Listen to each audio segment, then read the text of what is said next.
आज हम लालजी प्रसाद के क्वेश्चन नंबर 12 लेके आए हैं आप लोग के सामने। क्वेश्चन नंबर 12 है dy upon dx plus Y square plus Y plus 1 upon X square plus X plus 1 is equal 0। The given differential equation is dy upon dx, जो ऊपर दिया गया है क्वेश्चन में वही लिख रहे हैं। dy upon dx plus Y square plus Y plus 1 upon X square plus X plus 1 is equal 0। Plus 1 को बराबर के साथ ले जाएंगे तो माइनस 1 होगा, तो dy upon dx is equal minus Y square plus Y plus 1 upon X square plus X plus 1। अब सेपरेशन ऑफ वेरिएबल से सेपरेट करेंगे, dy वाले को dy वाले के साथ, dx वाले को dx वाले के साथ। यहाँ पर dy है और यहाँ पर dy का y का टर्म है। इधर इस साइड इसको लाएंगे Y square plus Y plus 1 को, तो मल्टीप्लाई में है डिवाइड में आ जाएगा, और इधर डिवाइड में है तो उस साइड किस में चला जाएगा, मल्टीप्लाई में चला जाएगा। तो इस तरह का फॉर्म आ जाएगा आपके पास। अब दोनों तरफ इंटीग्रेशन करेंगे, integrating in both side we get. दोनों तरफ इंटीग्रेशन करेंगे तो इंटीग्रेशन दोनों तरफ लगा दिए, इसी जो ऊपर वाले स्टेप है उसमें इंटीग्रेशन लगा दिए। अब क्या किए, हम यहाँ पर थोड़ा लॉजिक लगाना है। यहाँ पर आपको क्वाड्रेटिक पुराना है, क्वाड्रेटिक पुराने का एक लॉजिक है, ट्रिक है। तो यहाँ पर आपके ये ट्रिक समझ लीजिए। यहाँ पर जो है Y square plus Y plus 1, A बराबर 1 हुआ, बी बराबर 1 है, जो बी बराबर बी 1 है, जो बी है उसमें क्या करना है, 1/2 से मल्टीप्लाई करना है। तो अब बी क्या हो गया, बी हो गया 1/2 और ए हो गया 1, तो 1/2। अब क्या करें हम इसको डायरेक्ट यहाँ से इस स्टेप के बाद ये स्टेप बता रहे हैं। अब क्या करेंगे, यहाँ पर y है तो y ले लिए और 1/2 आया, 1/2 को क्या किए, 1/2 का स्क्वायर किए और उसका स्क्वायर सब्ट्रैक्ट किए, तो 1/2 का स्क्वायर क्या हो गया, 1/4, उसका स्क्वायर सब्ट्रैक्ट किए, 1/2 ऐड किए और उसका स्क्वायर सब्ट्रैक्ट किए। अब प्लस 1 है तो प्लस 1 लिख दिए। इसमें भी वही बात की, 1/2 ऐड किए, उसका स्क्वायर सब्ट्रैक्ट किए, जो प्लस 1 है यहाँ पर वो प्लस 1 लिए। इस लॉजिक को याद रखिएगा, तो इस स्टेप के बाद डायरेक्ट आप ये स्टेप तोड़ लेंगे। अब क्या हो जाएगा, इसको बटा पर का जोड़ करेंगे तो क्या हो जाएगा, 3/4 आएगा। तो अगला क्या आ जाएगा, यहाँ से यहाँ इंटीग्रेशन, तो इंटीग्रेशन है तो dy का dy है अपॉन क्या है, y प्लस 1 का होल स्क्वायर। इसको बटा पर का जोड़ किए तो कितना आ गया, प्लस 3/4। क्या आ गया, प्लस 3/4। और इसको माइनस तो बाहर ले लिए हैं, तो इंटीग्रेशन क्या हो गया, dx अपॉन x प्लस 1/2 का होल स्क्वायर। ये क्या आ गया, प्लस 3/, इसको किए तो क्या आ गया, प्लस 3/4। अब क्या करें, 3/4 को हम लिख सकते हैं, ये तो 2 का स्क्वायर होता है, लेकिन 3 क्या √3 का स्क्वायर हो जाता है। तो a square plus x square के फॉर्मूला पर लाने के लिए हम क्या किए, इसको क्या किए, √3 को लिख सकते हैं √3 का स्क्वायर, और 2 का स्क्वायर क्या हो जाएगा, 4। इस तरह इसको भी कर लिए। अब क्या किए, y प्लस 1/2 को t पुट कर लिए और x प्लस 1/2 को z पुट कर लिए। y प्लस 1/2 को t पुट कर लिए और x प्लस 1/2 को z पुट कर लिए। तो यहाँ पर इसको डिफरेंशिएट करने पर मुझे मिला dy इज इक्वल y का dy इज इक्वल dt, और यहाँ पर मुझे मिला dx इक्वल टू dz। यहाँ पर ये मिला मुझे, तो y का क्या, यहाँ पर कर भी देते हैं, तो y का क्या हुआ, dy अपॉन क्या हो जाएगा, dy अपॉन dx। 1/2 का तो 0 ही हो गया, और ये dt अपॉन dx हो गया। और इसके बाद dy upon dx equal to क्या हो गया, dt अपॉन dx। dx से dx कैंसिल, तो dy इक्वल टू क्या निकल गया, dt निकल गया, यहाँ से निकल गया। तो हम यहाँ पर डायरेक्ट लिख दिए हैं। इस तरह dx का किए तो क्या हो गया, x plus 1/2 is equal z। इसका डेरिवेटिव किए तो dx अपॉन क्या हो गया, dx अपॉन हो जाएगा x के रिस्पेक्ट में कर रहे हैं, या x के यहाँ पर dx है तो t के रिस्पेक्ट में कर रहे हैं, तो क्या हो जाएगा, dx अपॉन dt, ये हो जाएगा 0, कांस्टेंट का डेरिवेटिव 0, ये हो जाएगा dz अपॉन dt। ये 0 ऐड करेंगे तो कोई फर्क नहीं पड़ेगा, dx upon dt is equal to dz upon dt से dt कैंसिल, तो क्या हो जाएगा, dx इज इक्वल dt आ गया। ये आ गया आपका dx इक्वल टू dt आ गया, यहीं पर dx इक्वल टू dz लिख दिया गया है। अब क्या करें, dy की जगह पर हम अब dt रखेंगे और dx की जगह पर dz रखेंगे। तो यहाँ पर dy है, वहां पर dz दे देंगे, जहां पर dx है वहां पर dz दे देंगे। तो यहाँ पर देखिए, जहां पर dy है यहाँ पर हम dz दे दिए, और जहां पर dx है वहां पर dt दे दिया। डिट्टो y प्लस 1/2 को t माने हैं, तो क्या लिख दियो, t का स्क्वायर प्लस इतना √3/2 का whole square is equal minus integrate dz upon z का स्क्वायर प्लस √3/2 का होल स्क्वायर।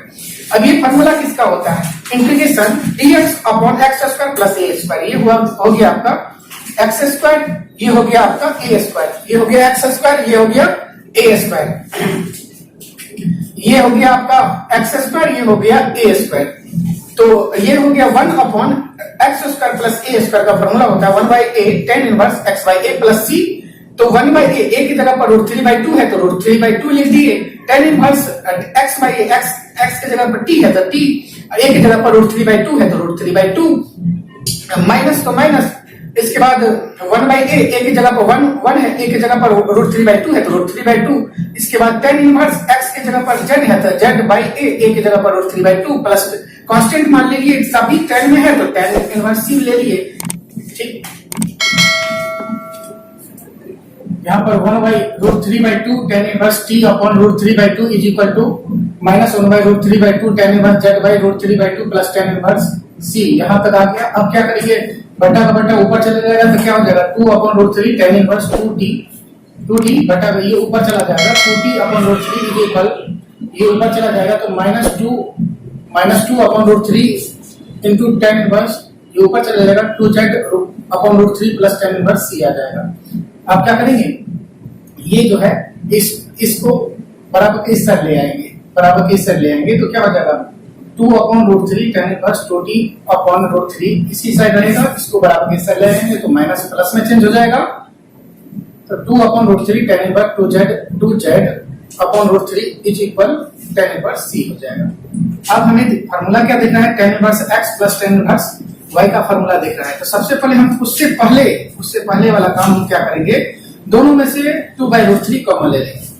जब ये दोनों में से 2/√3 कॉमन ले लेंगे तो 2/√3 यहाँ पर कॉमन आ गया, कॉमन ले लिए तो बचा क्या, tan इनवर्स, अंदर क्या बचा tan inverse 2t/√3 plus tan inverse 2z/√3 is equal tan inverse c। अब हम बताए थे क्लास 12th में tan इनवर्स x, इसको x ले लीजिए और इसको y ले लीजिए। tan इनवर्स x और tan इनवर्स y का फॉर्मूला बनाया। tan inverse x plus tan inverse y का फॉर्मूला हम यहाँ लिख दिए हैं, tan inverse x plus y upon 1 minus xy।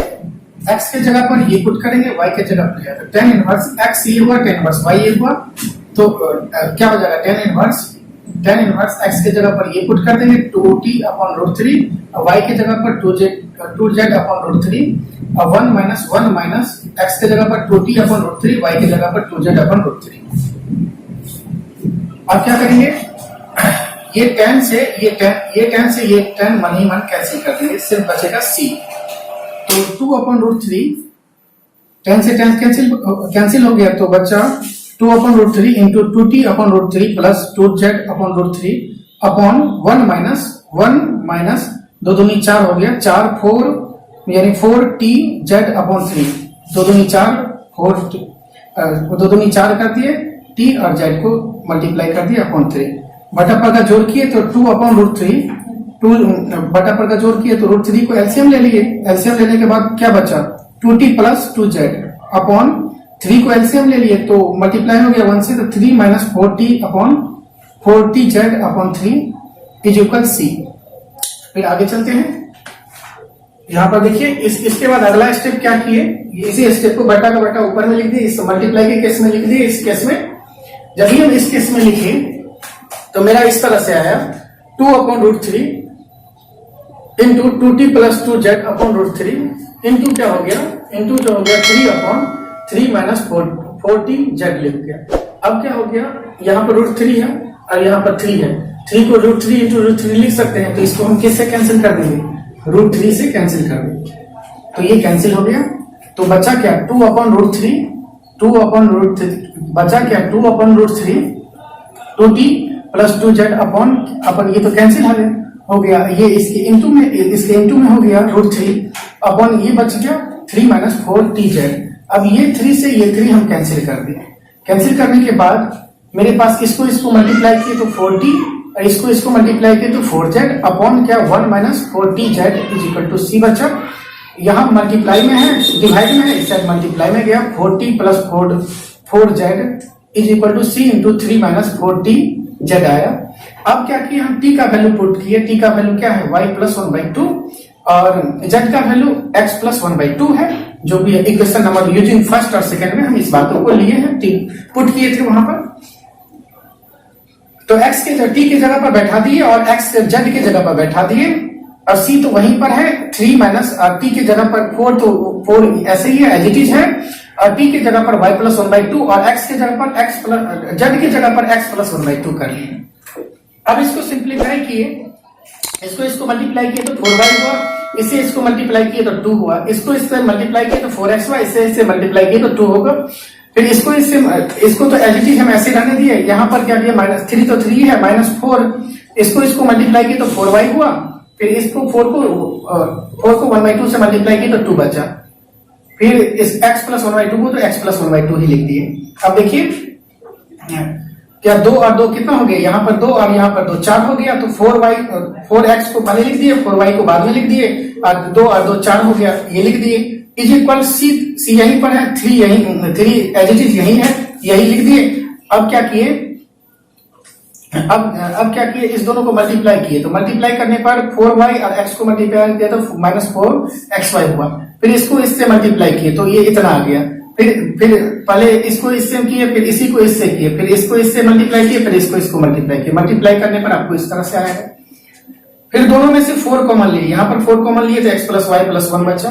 इसमें से अब इसको सिंप्लीफाई करने के बाद ये बचा, यहाँ पर 2 में से -1 गया तो 2 में से -1 गया, 3 में से -1 गया तो 2 बचा, -4xy तो -4xy, -2y तो -2y, -2x तो -2x।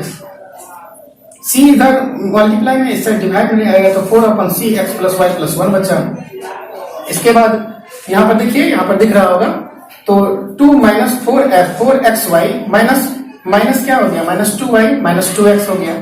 अब क्या करें हम, इस 2 से यहाँ पर 4 कैंसिल कर दिए तो 2 दूनी 4 हो गया, तो ये बचा 2/c x plus y plus 1 तो वही है, तो यहाँ पर माइनस बचा, माइनस को इससे मल्टीप्लाई -2xy, माइनस को इससे मल्टीप्लाई -x, ये क्या हो गया -y, और ये माइनस प्लस 1 हो गया। अब क्या किए, तो यहाँ पर ये 2 इस साइड था तो उसको उस साइड ले गए, तो बचा क्या, नहीं ये क्या किया, 2/c को हम डायरेक्ट यहाँ पर c लिखे हैं, 2/c को कैपिटल C लिखे हैं, यहाँ पर कैपिटल C है, तो capital C into x plus y plus 1, और इसको इस साइड ले आए तो प्लस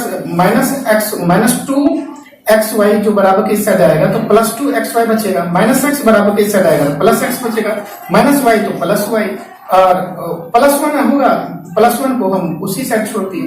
अब क्या किए, इसको इससे मल्टीप्लाई किए, उससे पहले हम ये बड़े वाले टर्म को लिख दिए 2xy प्लस x है तो x है, y है तो y है, जो c था c into x plus y plus 1 equal to 1। यही आपका विच इज रिक्वायर्ड, यही क्या था आपका, which is required solution of given differential equation, यही था आपका